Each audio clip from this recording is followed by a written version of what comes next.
कबो कंगना कटार बन जाला, कबो पतझर बहार बन जाला। सोना रहेला माटी में, दुल्हन के सिंगार बन जाला। जब याद आवे प्रीतिया के बतिया, छोटी सी रतिया पहाड़ बन जाला। हमसे नजर मत फेरी ये दोस्त, कभी धन को भिखार बन जाला। जिंदगी के लिए जान चाहिए, जीने के लिए अरमान चाहिए।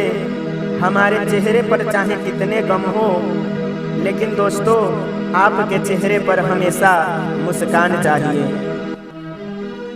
दिल में होखे गम त हर बात बुरा लागेला, बिना स्वर लिपि के आवाज बुरा लागेला। भादो के कोदो के सार बुरा लागेला, अन्हरा के दुआरा पर इनार बुरा लागेला। बिना दिल मिलवले प्यार बुरा लागेला, बिना हरि नाम के संसार बुरा लागेला। सोना चिन्हा जाला सोनार लगे गईला पर, सास चिन्हा जाली पतोहिया के अइला पर।